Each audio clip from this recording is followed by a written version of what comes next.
So we might keep this one short and sweet as well. The game wasn't exactly what everyone was hyping it up and hoping it would be in terms of an absolute bloodbath, but what we did get was a strong competitive game and just simply put another goalie duel, which we have seen a lot of this season.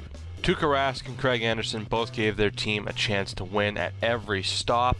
But for Ottawa, along with Craig Anderson, it was two other usual suspects that we have seen perform so far, mainly in the back-to-back or the home-and-home that we saw last month, Mark Stone and Mika Zibanejad.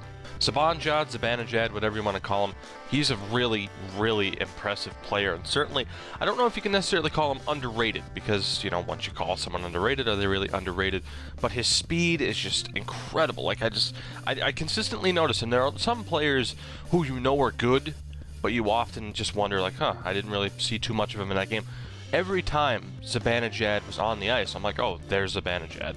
He gets the first goal tonight, deservingly so. A good play, really, led by Erik Karlsson. The Bruins would tie it up in the second period. David Pastrnak gets his first goal back, his third of the year. Things are looking good. It was really early on in the second period. And from that point, the goalie duel was on. We end up going into 3-on-3 overtime. And I'm not sure really how I feel about this 3-on-3 overtime, because the Bruins had their chances, mainly a Louis Eriksson breakaway, which he didn't finish. Eriksson gets another chance. He hits the post, and I don't know, I can't remember who was standing next to him, but it was him and one other Bruin on the ice. It's 3-on-3. The puck hits the post, and I don't know if they thought it went out of play or what, but they both just kind of looked up at the ceiling and stopped moving. That allows Ottawa quick entry into the Bruins zone. They end up getting the puck to Erik Karlsson. He gets a slap shot on net. I can't really blame Rask for having trouble with proper rebound control and managing an Eriksson slap shot. Point being, Mark Stone finds the puck, lazy defense, wraps it around Rask, and Ottawa wins 2-1.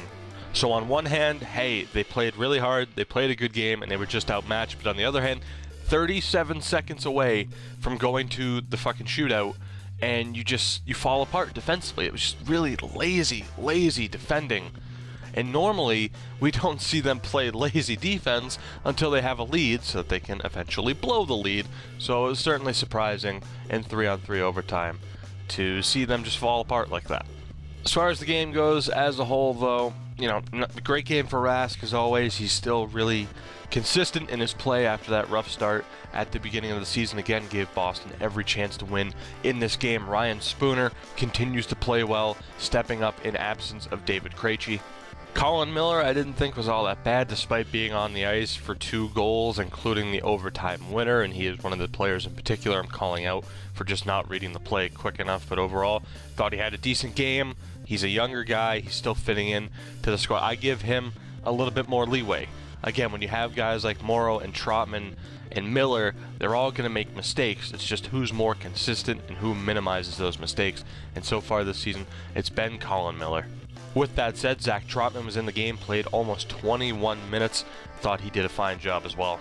But there's not really too much else to say about this game. The Bruins do get a point, but again, they squander another chance to move up into the top 3 in the Atlantic. They still have 3 games at hand on Montreal and only 2 points back, so you would hope they're able to eclipse them at some point. Only 1 game at hand on Detroit, 2 points back. So again, you get the win.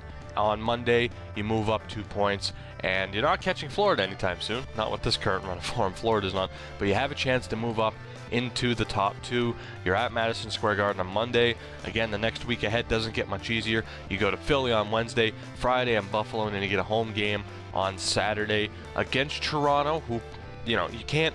That's the one thing I like about the NHL this year. There's no distinct bad team. You can't just be like, oh, that should be a must-win. It should be a win. When you play Buffalo and Toronto, it should be a win, but there isn't that one team where it's just an absolute shit show.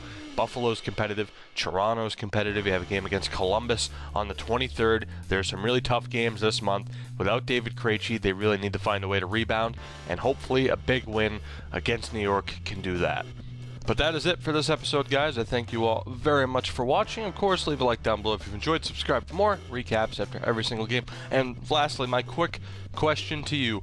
Austin Czarnik is tearing up the AHL right now for the Providence Bruins. But my question, do you have confidence in these call-ups? After we saw Griffith get called up, Kokochev get called up, and they didn't really do too much, would you have confidence that calling up Austin Czarnik would do much for this team with, you know, the absence of David Krejci, or would you rather have him stay down in Providence and continue to tear it up like he is? Let me know down below, and of course I will see you all next time.